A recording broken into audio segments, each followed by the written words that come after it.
So hi, this is my presentation titled Time Over Motivation and Comparison of the Engagement and Completion of Synchronous and Asynchronous Online Courses for Adult Learners. Sorry if you already heard me present this in a Norton bug. That was very much a smaller version because I think I had 15 or 10 minutes there, whereas I can do the whole version here in half an hour or so.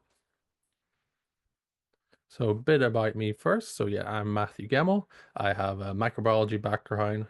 I work for CGR, which is the Centre for Genomic Research at the University of Liverpool, but primarily I'm working for NEOF now, which is the NERC Environmental Omics Facility.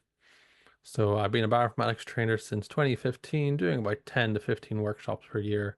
So I've done over 65. Well, this is a bit old, so I think it's probably over 70 at this point. So what's the contents of this presentation? So it's a review and investigation of best approaches. This was for my PGCAP, my Postgraduate Certificate of Academic Practice. I've completed this. This is like a third of a master's in education, as if I wanted to continue on. And I became a fellow a fellow of the Higher Education Academy after completing this. So people have questions about that process after the presentation. I'm happy to answer those. But this was looking specifically at online courses, the comparison of synchronous versus asynchronous courses for teaching bioinformatics to working adult academics. And I'll explain what all of that definition of those in the background. So online course is online/network/e-learning. It uses IT to promote connections between learners, connections between the learner and tutor, and the learning community and learning resources. At least that's the definition by Goodyear et al. In 2005. So that was well, like 20 years ago now. Strange to think. So I can't imagine they were doing too much online courses back then, but now it's very commonplace, especially after 2020. And so what are synchronous and asynchronous courses? So synchronous is when the interacting parties are present at the same time. It doesn't mean they have to be at the same place, just at the same time. So online synchronous courses, such as presentations and practical workthroughs. And then asynchronous is when the interacting parties are not present at the same time, such as if you're watching a recording, or you're like working through materials at your own time without the tutors or anybody else there, just at a computer by yourself. And there are advantages and disadvantages to each, and that is called foreshadowing. So previous comparisons of synchronous and asynchronous courses. Some studies have shown no to very little difference in learning outcomes. Um, and then there was a study of students learning word processing, and they find that both methods, synchronous and asynchronous, increased cognitive academic achievement. However, in that instance, they find that the asynchronous approaches showed higher cognitive achievement. And when I say word processing, I mean like learning how to use Word to make like text documents. So teaching context. So I think this is very important. There are many different teaching approaches. And the thing I always like was Race in his 2009 book. He said it's best to adopt good practices and avoid poor practices. Not that you should adopt all the good practices out there, rather there are sets of good practices and you can like kind of mix and match to get your like overall teaching approach with these different practices, but also avoid the poor practices. And so your choice of these practices should be based on the suitability with you as the tutor. Different people have like different teaching approaches, like to use different practices. The suitability with the topic you're teaching and the suitability with the learners that will be learning. And there are more, but these are the three things I'll focus on in this presentation. So bioinformatics is the topic. It's a multidisciplinary topic. We're teaching genomics, computer science, and statistics all at the same time. There are two main types of bioinformatics learners. There are the life scientists and there are the computational background learners. So I primarily teach life scientists these days, so that's who I'm kind of focusing on. I can assume a basic level of biology, but I can't gain the benefit of interaction with computational based learners. So I'm going to talk a bit about that, interacting those life scientists and computational background learners. And so one paper I found, which was very nice, was this master as a service approach. So this was an approach for multidisciplinary topics. And specifically, they would get a project and they would partner learners from different backgrounds together. So with bioinformatics, it would be partnering your computational scientists with your life scientists together. Initially, the students, there was reluctance by the students. You kind of imagine it. There's probably, in undergrad, this was a master's course. You're still getting those kind of cliques. You're more likely to hang out with your fellow computational scientists, or you're more likely to hang out with your more life scientists, and people want to kind of stick in their groups. So that's probably where the reluctance was coming from. But by the end point, the students were highly satisfied with this approach, and they said they benefited from learning skills and knowledge of the students from other backgrounds. So I think, all of us working, that makes sense. If you're doing a multidisciplinary project, you want to be teamed up with people who are from the other fields of that multidiscipline. You don't want to be all biologists and then have no idea how to do the computer side, or vice versa. Or maybe, you just don't, you're going to like use C++, let's say, and nobody in your group knows C++. You don't want to team up with somebody who already knows it. It's good to learn it yourself, but it's nice to team up with people. And so that, yeah, this was a very good approach for this kind of master's course. However, I'm going to be talking about working academic adults rather than undergrad or master students. So my definition here, or kind of who I'm teaching, are PhD students and early career researchers. Of course, lecturers and professors count, but I generally teach PhD students and ECRs because NERC's remit is you should be teaching them. They're kind of the new people coming in. It's easier for them to learn the skills, slash they need to learn these skills more. And so with my experience, I find that they have an abundance of motivation because they're already working and they want and or need to learn, and they know what they need to learn. So if, a lot of the people coming to these courses, if they're coming to a 60 analysis course, it's because they're going to be working with that data soon, or they're coming to the shotgun metagenomics course, it's because they know they'll be working with that kind of data, and so they need to know those skills and therefore have the motivation. However, these working academic adults, they're low in time. So they have full-time jobs, they have household tasks, and they have caring responsibilities. And again, this is generalities, but this is generally what it's like with these academic adults versus undergrads. Undergrads, I think the stereotype is, they have lots of time. Their job is to learn. They are at uni, they're leading the student life, but a lot of them don't have that motivation. Like, especially when I've taught undergrads bioinformatics, for instance, a lot of them are like, why do I need to know bioinformatics? I've come here to learn biology. I guess they envision themselves doing like field work and lab work. But if you're going to be working with genomics, you do need to have like some level of bioinformatics. But yeah, a lot of them just, they don't want to code, whereas these working academic adults do. And again, this is generality. Some undergrads do have families and children and stuff, but in generality, most of them are living the student life. So that's kind of who I'm focusing this survey on and who I am teaching in my day-to-day job. Hmm.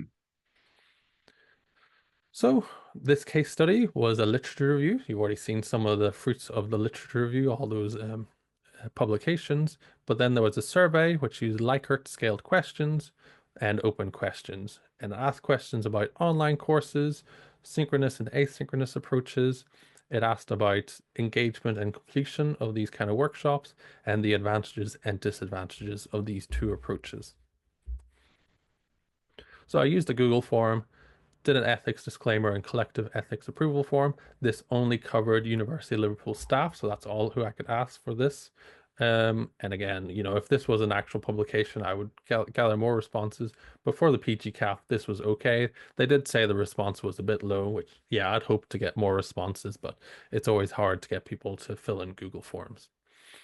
And so the first thing I asked was, what's the stage of career you in? I forgot to add this question in at the start, and I added it in after two people already responded, hence why there's only 6 responses. And you can see most of them are technical staff. One is group leader, and one is an academic researcher. I think most of the people were from CGR, and maybe a couple non-CGR people filled this in. So the first question I asked was about engagement and completion. So on the left side, we have the synchronous courses. So on this side is the synchronous courses. On this side is the asynchronous. I asked, how many have you attended? So we can see most have they've all attended one or more of synchronous and asynchronous bioinformatics courses. And then it was the next question was how likely are you to engage with and complete a synchronous course or an asynchronous course? So I think this is probably a good breakdown. You can see that most people preferred, said they were going to engage with a synchronous course more likely than an asynchronous course. 6 out of the 8 said they're more likely. So you have a 4 versus 2, synchronous to asynchronous, 5 versus 3. So 6 of them thought they would engage with synchronous courses more likely. One of them thought they would engage with synchronous or asynchronous just as likely, and only one thought they would engage with the asynchronous course more likely than they would a synchronous course. So yeah, more likely to engage in complete synchronous courses. It's been found that dropouts are a crucial problem of adult learning, and other studies have found limited engagement in pre-class materials in higher education. And anecdotally, for my FLTHE, which was my Foundation in Learning, Teaching, Higher Education, and my PGCAP, which were all like lecturers and people learning how to teach in higher education, whenever we were asked who has actually read the pre-class materials, about 2 or 3 of us would have said yes out of the 30 total attendees. And it was always kind of like a thing. People would always say, oh, I just don't have the time. I'm working. They don't have the time to read all these papers, read all the pre-class materials. And so they tend to come unprepared. And so I think that's an unfortunate reality of that. When we're working, we're busy and it's hard. And we're teaching to help our working rather than undergrads who are learning as their work in essence. So then I asked questions about synchronous courses specifically. I asked how beneficial do you find having a blocked out time period during work hours to attend a course, interacting with other learners during an online course, and having access to teachers/instructors whilst working through a course. So the blocked out time was the response with the highest perceived benefit throughout the entire survey. All responses were extremely beneficial, except for one, which was just beneficial. And I think this is because it's easier to get a break when an event is in your calendar. When you have a meeting in your calendar or you're going to a conference, it's easier to I'm away. You can't reach me. I'm doing work in essence. And so, yeah, working adults have low time, especially middle-aged adults, which in this paper was 36 to 55, and female learners who are married and have children have very low time. So expecting them to kind of do materials in their own personal time is unfair and probably not realistic for most people. And so giving them that blocked out time and trying to do an asynchronous course during work time is also quite difficult. It's too easy to then go on to work or be called into a meeting or etc. Whereas when you are doing a synchronous course, that's blocked out time for you to do it. We also asked, yeah, interacting with other learners during an online course, how beneficial is that? This was a mixed response. So 5 said it was beneficial, 3 said it was unbeneficial, and there were no neutrals.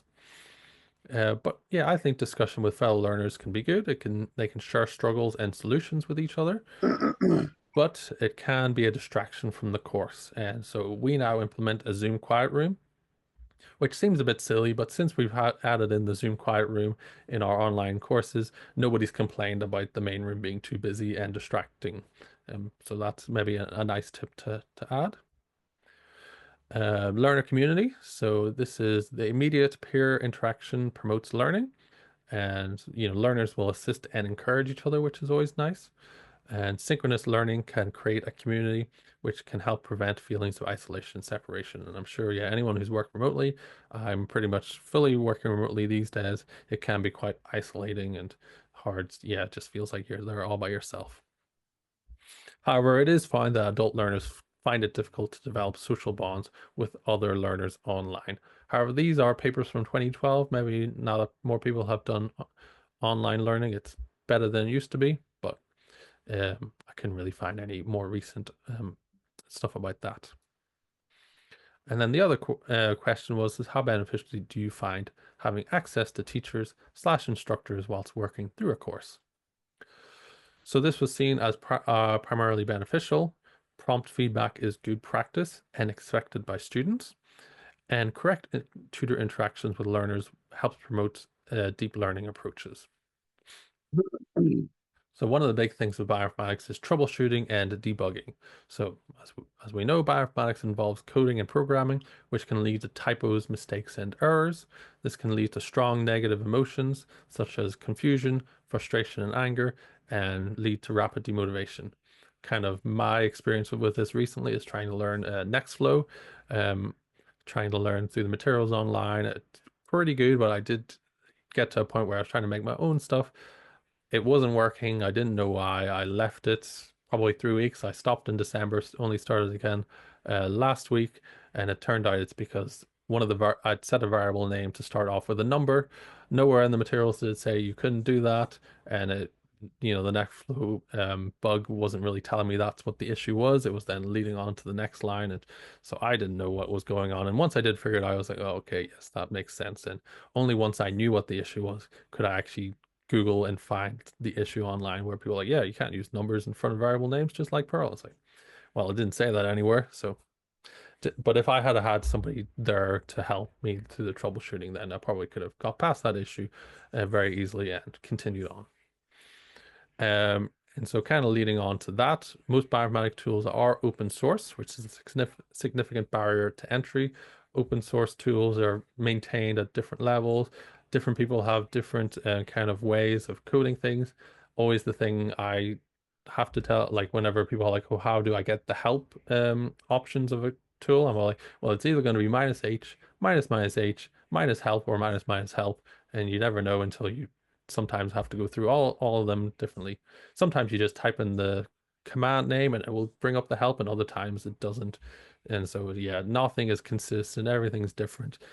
We always like to kind of say the bioinformatics is the Wild West in, which is good in ways, but not good to learn. So tutor assistance. So yeah, bioinformatics benefits from immediate help to resolve issues and encouragement. Very good to teach troubleshooting skill, which these skills are vital. So I always like to try and, when people have issues, rather than telling them what they're going wrong, I try and step them through the issue and step them through troubleshooting. There was this study, Wally et al. 2021, where they actually made like a course, formal education to teach computational troubleshooting, which I thought, yeah, that seems like it would have been very useful to learn rather than you kind of like piece these together. Whenever I was learning different tips from different people, or just kind of figuring things out, but kind of having formal education seems good.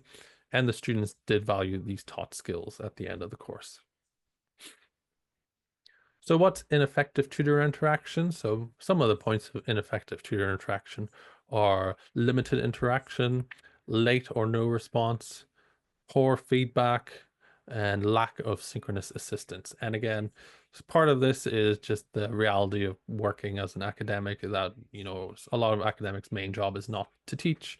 And yeah, it's more a system issue some of the times. So we also asked, when is the best course timing for synchronous courses? So the best timing we found was 10 a.m. to 4 p.m.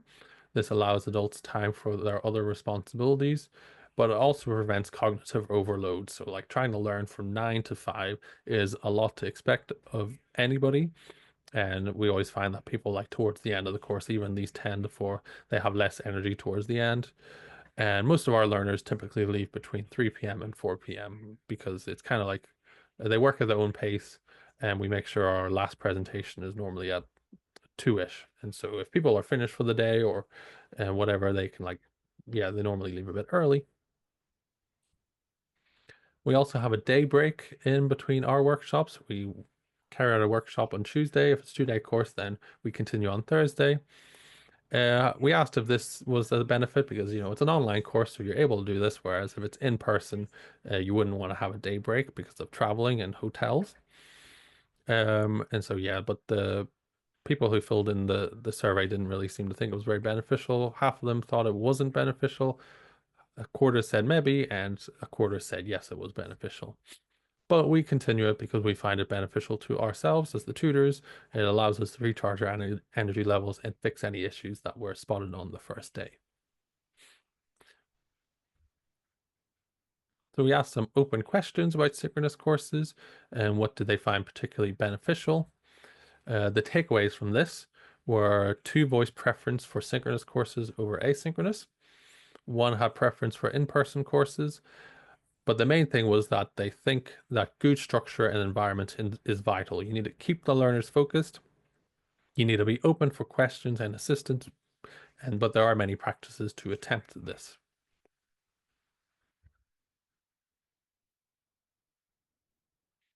So then tying into this, this is kind of like why we think bioinformatics is suitable to synchronous online courses.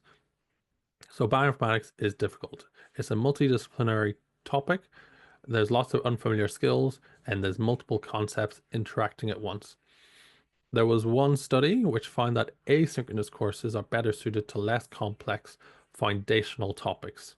And this was a nursing course. So the idea here was that they do the more like foundational stuff, uh, like as asynchronous, so they can work at their own pace, kind of really digest the stuff.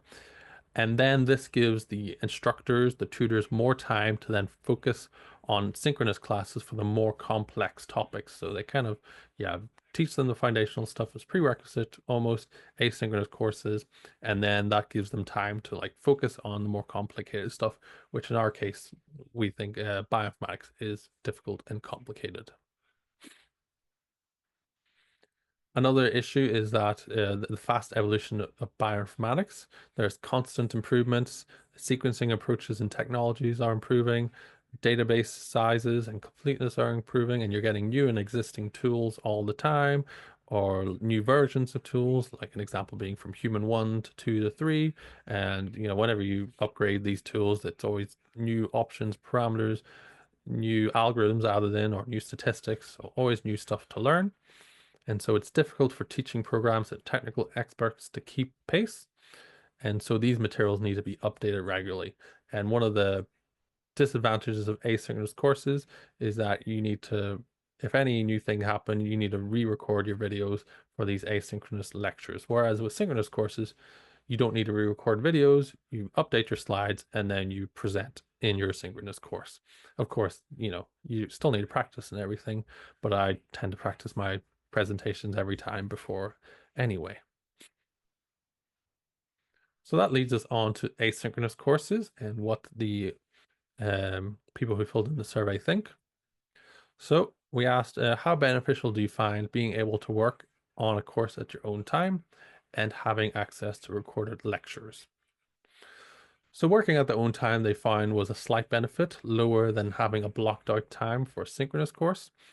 Previous research has shown that there's a benefit in learners working at their own pace and time. There's quite a good amount of research showing that.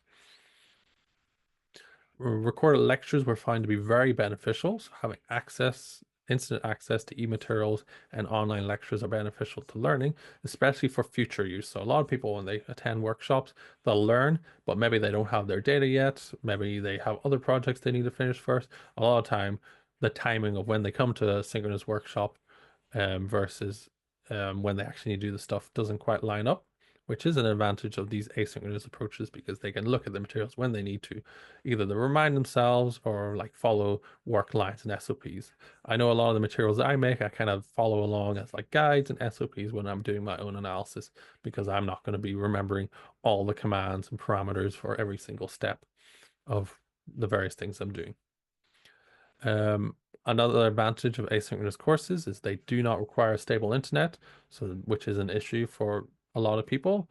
Less of an issue in the UK these days, but as I kind of was mentioning before, many of you attended, my family live in Northern Ireland, and my parents have been without electricity since Friday because of Storm Éowyn. So not so fun. No electricity, no heating for them. So, but they're off to Faro this today, so that's not too bad. But one thing we didn't specify whether we were talking about pre-recorded lectures or recordings of attended lectures. So having recorded lectures, even if it's from the synchronous course, is going to be beneficial. We again had the same open question. The main takeaways from these asynchronous open questions were the structure is important and limitations are required for asynchronous courses.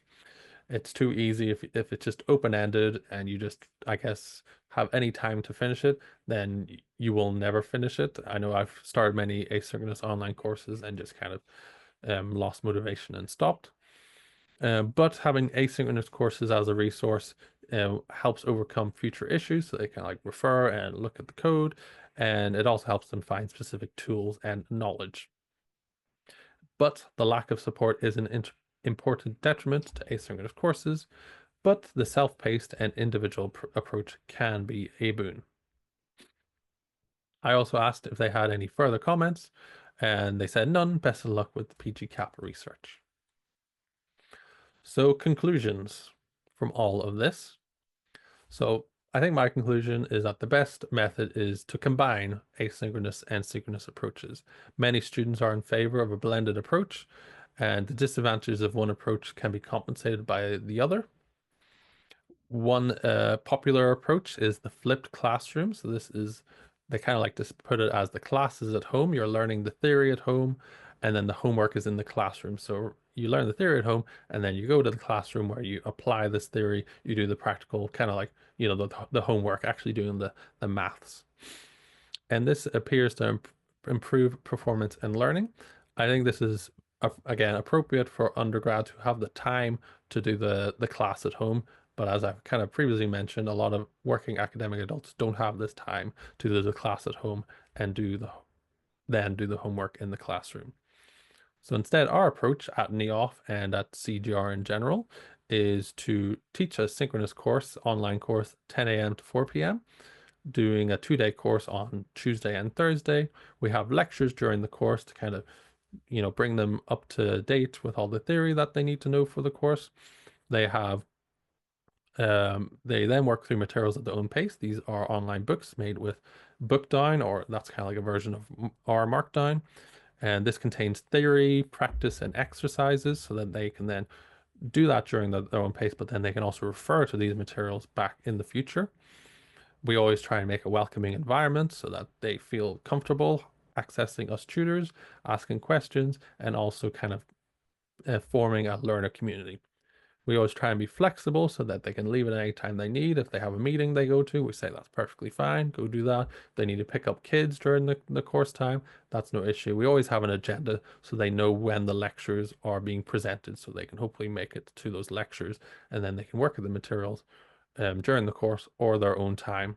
In fact, that's why we have the day break, is in case people don't finish the Tuesday's material at the end of Tuesday, they can catch up on Wednesday if they need to, and they can ask questions on the Slack asynchronously. And I think another nice thing about this approach is that this is a more traditional approach for us tutors, and so we're kind of more used to doing this, and we can use a lot of the skills we've already built up from all the in-person workshops we did, and slash we can then teach new generations of teachers these approaches with stuff we already know kind of how to do. And so that's our synchronous approach. Our asynchronous approach is then give them prerequisite materials. We do run an intro to Linux materials, but we always give them the prerequisites for the specific workshops. If they're coming to the 16S workshop, we'll give them the Linux materials. They can run the week before if they need to. If they're coming to a workshop that requires R, we'll give them the intro to R materials so they can kind of learn that if they need to, slash remind themselves of it. And then, but I think the main thing is the post-course materials. So we give them the course materials, we give them the files and installation instructions so they can try and run the stuff in their own environment. We give them the recorded lectures so they can refer to those later, and we give them further resources. We always focus on our courses of giving them a good, strong foundation of the materials or the topic they're learning, and then giving them those further resources so they can learn more when they need to, when they need to, slash when they want to, as they're like working on their own projects. And so a quick recap. We talked about synchronous and asynchronous courses. There's different advantages and disadvantages. Bioinformatics is a multidisciplinary, difficult, and rapidly changing field. And when we're teaching working academic adults, a lot of them have high motivation, or again, not all of them, but a lot of them have low time. And so having that scheduled synchronous course seems to be very useful. And so, yeah, whenever you're deciding what practices to make your teaching approach with, consider the tutors, the topic, and the learners. And so, yeah, thanks for listening. Thanks to the NEOF training subgroup. They're great to work with, the PGCAP coordinators and teachers, and CGR, which allowed me to attend the PGCAP.